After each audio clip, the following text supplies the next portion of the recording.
we have made it very clear in our policy that South Africa is a country of many races. There is room for all the various races in this country. When you think of Mandela, he's almost synonymous with the fight against injustice, the fight for human rights. He was, I think, self-evidently a leader of men. I recently formally announced my retirement from public life and should really not be here. However, as long as poverty, injustice, and gross inequality persist in our world, none of us can truly rest. South Africa was characterized by an extreme form of racial division, and where the government was about what color skin you were. And this is the sort of thing that propelled him and others like him to confront such a system. Nelson Mandela was arrested because he fought against the system of apartheid. The trial started on the 1st of August of 1958. I remember very distinctly actually being introduced to him and having a conversation with him.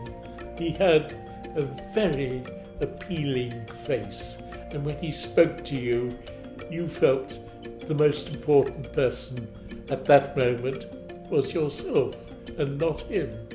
One would never have imagined that he was, in fact, one of the leaders of the anti-apartheid movement.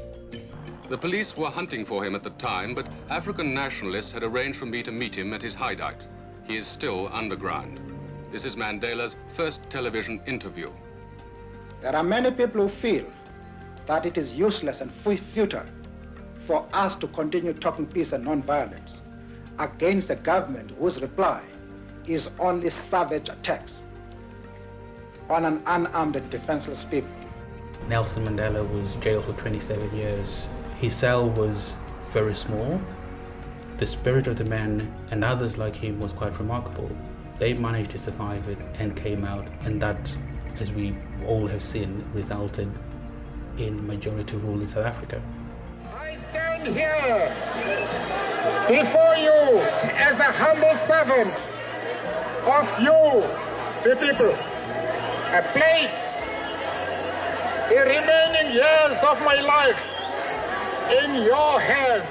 Mandela was in prison purely because of his political views for decades, and that's the fight which Amnesty has been fighting, and even today as we speak, tens of thousands of people across the world are locked up for no other reason other than that they politically disagree with the government in power. And that's a fight we're going to keep fighting. We're going to draw inspiration from Mandela's battle. I had the extraordinary honor of placing in your hands, Madiba, Nelson Mandela, the Art for Amnesty Ambassador of Conscience Award.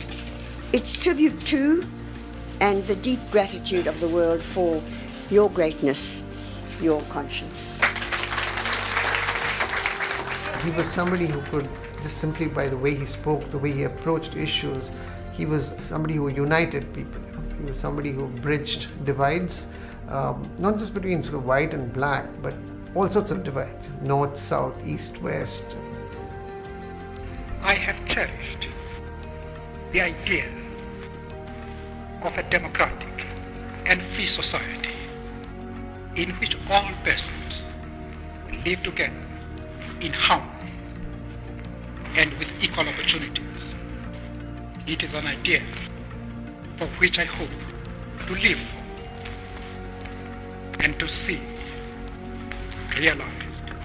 But my Lord, if it needs be, it is an ideal for which I am prepared to die.